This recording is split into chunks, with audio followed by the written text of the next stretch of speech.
Thanks for taking time to chat a little bit. I know Sure. we work a lot together, but we don't always get a time to like sit down and I don't know. I've had a lot of times where I've worked with someone and then something happens, you realize how little I know about a person. It's true, isn't it? It's very true. All right.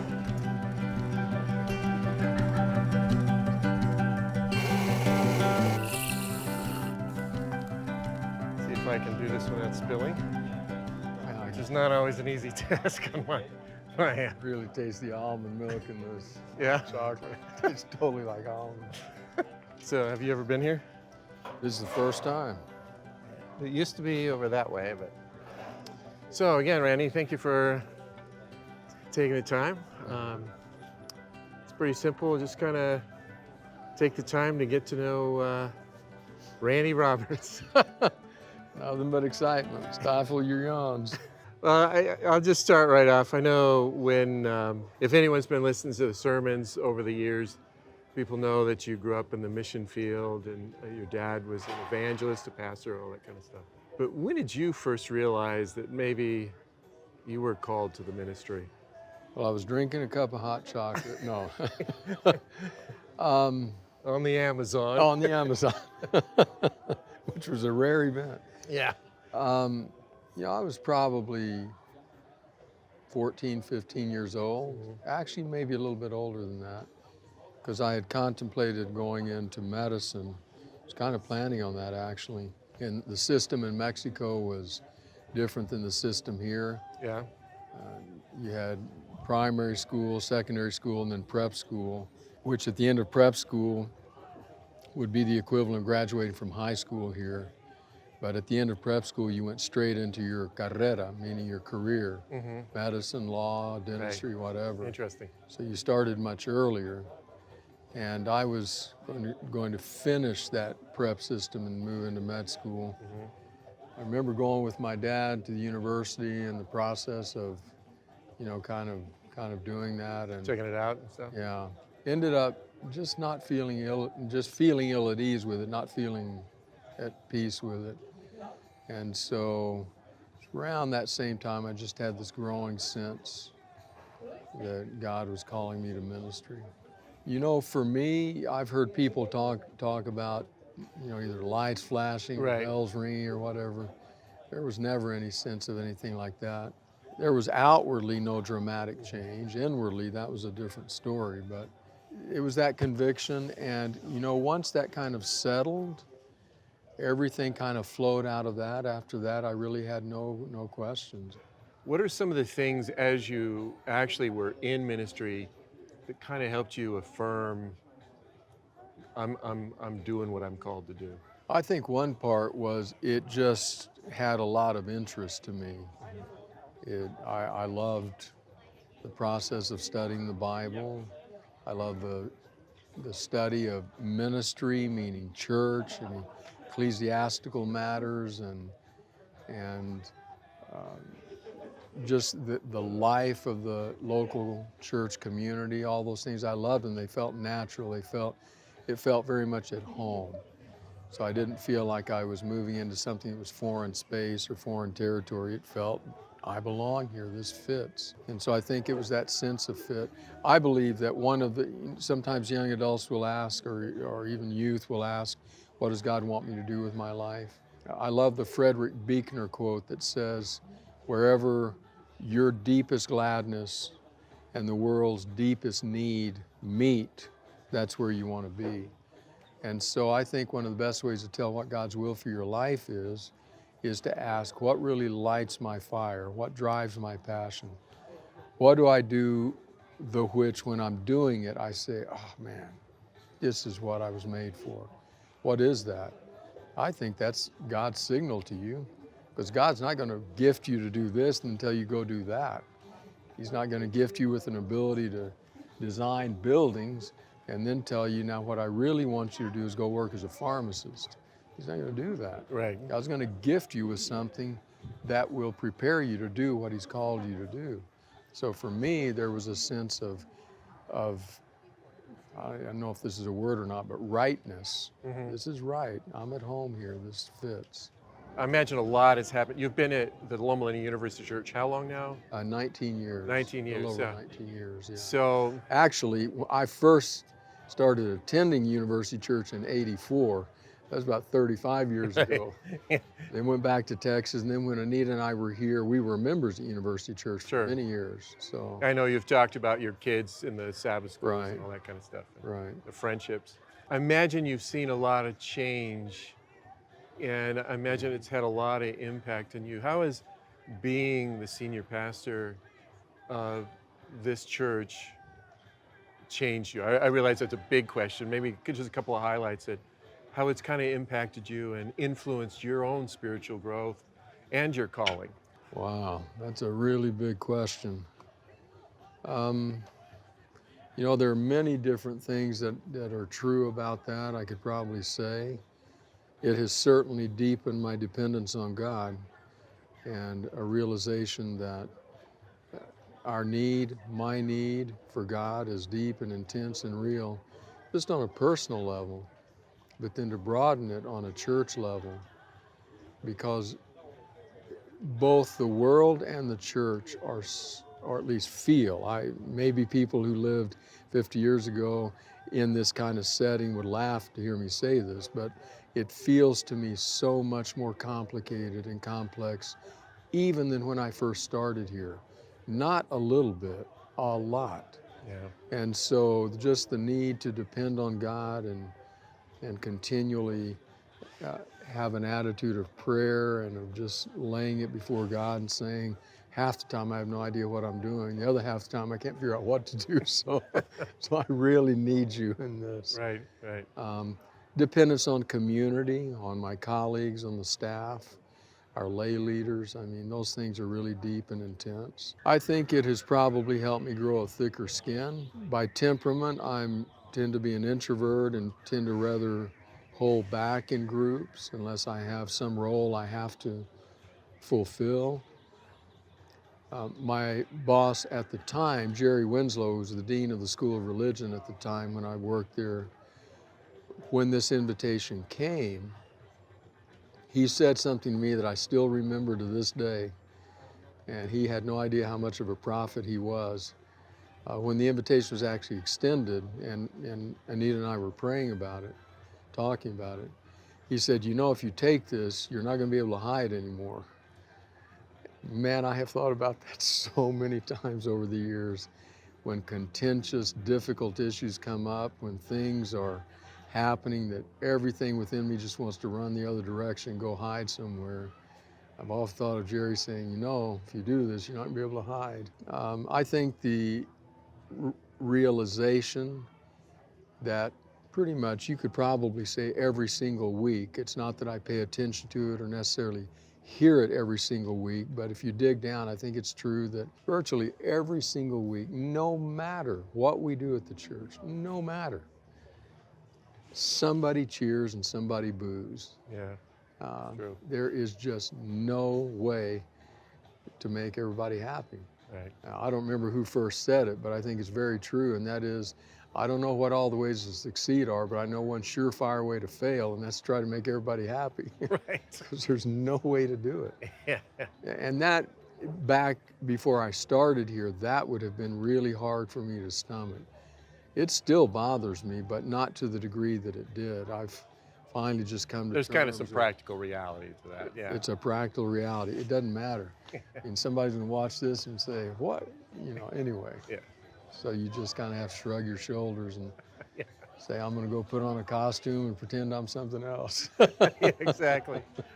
As I think all the members know and people viewing, there's a lot going on at the church, just being a church and its size and stuff like that. But we're in the middle of a building program. What kind of drives you or gives you a sense of calling or whatever you would label it to support and lead in doing something like that, what we're doing? You know, it's really purpose and vision. It's what we're about. So our purpose statement is really two words: growing disciples. Discipleship, I've said many times, is a relationally laden endeavor. To be disciples, there have to be relationships. relationships exist in community. Community, well, let me say it this way. I think it was Winston Churchill who said, we form our buildings and then our buildings form us. So the University Church historically has depended on the campus for its gathering spaces for adult education, adult Bible study, Studies, adult learning, yeah, right. right. And we are, make no mistake about it, we're profoundly grateful to the university for that cooperative endeavor. But it makes it hard because it's, as the campus has grown, people get further and further away, and so the gravitational pull away gets stronger and stronger. People, in our church, we have had the sanctuary building. We historically had a chapel which was torn down to make room for a building project now many years ago.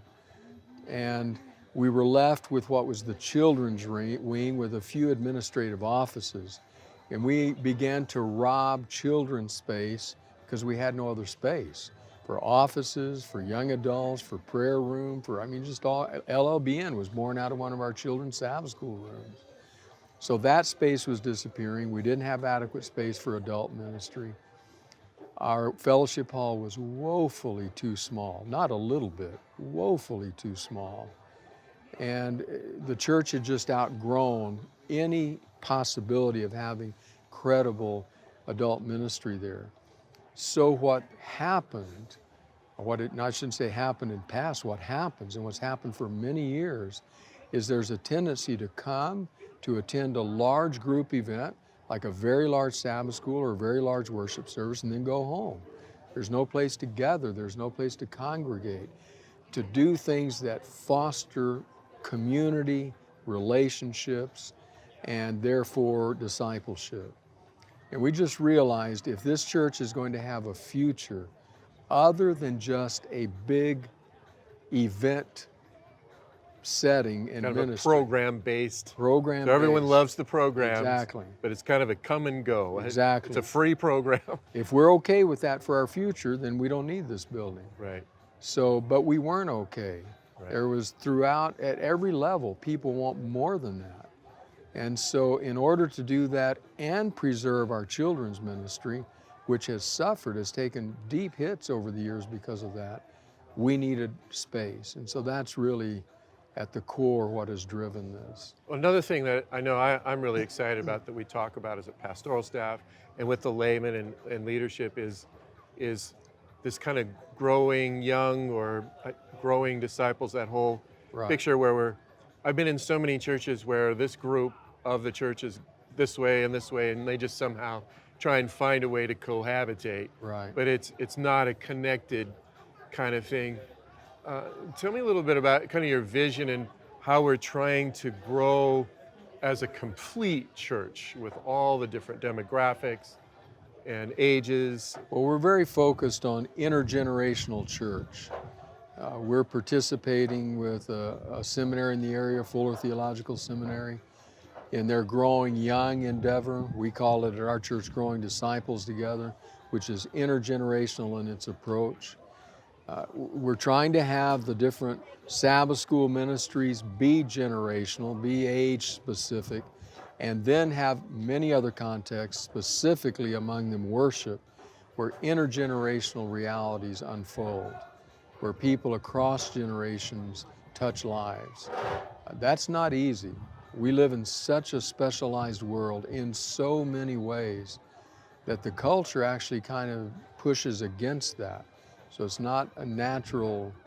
Plus, as you know, so many churches, they kind of crumble, they fragment often when you're trying to navigate this. Yes. Because some feel like it's just, it's all going to the young people or it's Right. all going to the old.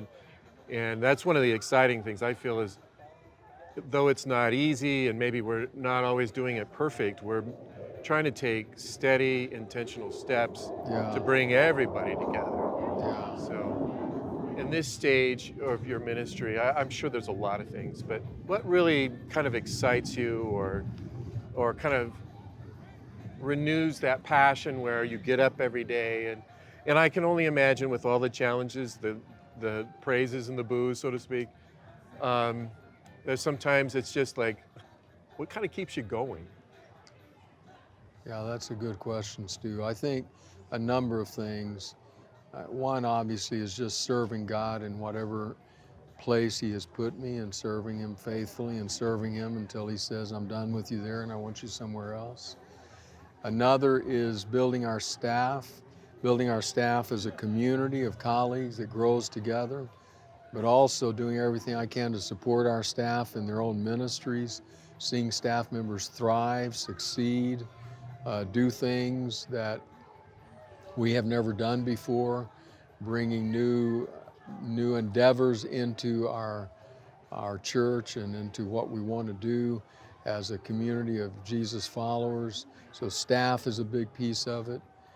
I always have the desire to write a little bit and have 2 or 3 books that I really just, one in particular has been really heavy on my mind and heart in recent times. I just feel there's something I want to say on this, but the struggle is finding time to say it. As you know, working with media, there is a relentlessness about Sabbath. Yeah. Sabbath is coming. I mean, what are we now, Monday afternoon? Yeah, I think it may be Thursday. Don't even tell me it's Thursday. So there's this relentlessness, Sabbath is coming. And so the later it gets in the week, the more everything else falls off to the side and you have to go for one thing. So trying to find the time and the energy to write is hard, but that honestly is something that is much in my heart. Seeing our church embrace, celebrate, challenge, and grow with younger communities within us. That's a real burden on my heart. To me, the most important dream for the University Church is for it to be a place that is multi-generational and that negotiates what institutional churches and Adventism have had an extremely difficult time negotiating, and that is negotiating a handing off of the baton to younger generations. That's increasingly on my mind and in my prayers. I know another thing I'm really excited about is there's so many campuses that seem to really struggle, and we've had challenges too, where it's a university church, but when you go inside, it's like, so what does this have to do with the university Right. other than the location? And I know we're taking slow and intentional steps to try and truly be ministering to the Right. students on campus. Right. And some really good things are happening, and we have some plans that are nearing fruition that I think are going to be game-changing as far as our church and our campus are concerned. Well, Randy, I appreciate the chance to chat. I know there's so much more I could ask, but I happen to know you got another appointment, that kind of thing. And I know one of the things I really appreciate is that we're, as a staff and involving the lay people, there's so much intentionality in terms of, we're not saying we're doing everything perfect or something, but there's some intentionality that, I know you have kids. Right. Both your kids are married. I've got one that's married and one's college, and it's a big burden on my heart that am my kids gonna engage in church of the future? And it's just not a guarantee. That's and I'm excited that we're involved. And what would you want to say, just kind of in conclusion of our conversation, of kind of those parents or even our viewers, that there's so many that have burdens for their kids, that maybe what we're trying to do and encourage them to minister to their kids? Yeah. I think 2 or 3 things. One is what we've been talking about that's come out of the literature and this growing young work that we're doing is keychain leadership. In other words, handing different realities off in the church to youth and young adults, and not just asking them to help and participate, but giving them authority, giving them the ability to say, we're planning this, we're implementing this, we're doing this.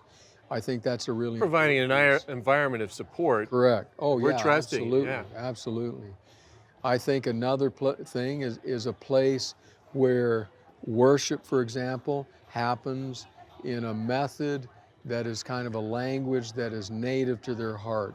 that resonates with them. And that's one of our next endeavors about which we're really excited. I think having a compelling vision of church, that we don't have to be mired in some of the things we so easily get mired in. And it's like, why are we even talking about this?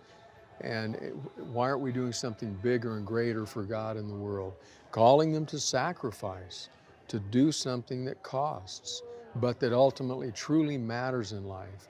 Having a big vision, a big dream for what God is calling them to do, a life-changing, world-changing dream.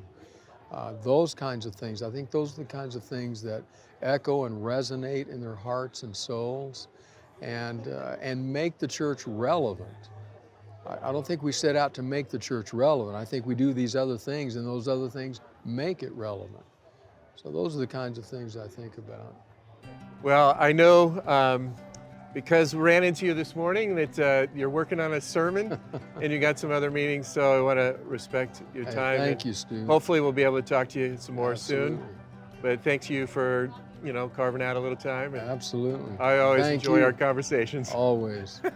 Thank you. Here we go. How's your hot chocolate? It's probably a little cool A little now, cool. isn't it? It's chocolate now.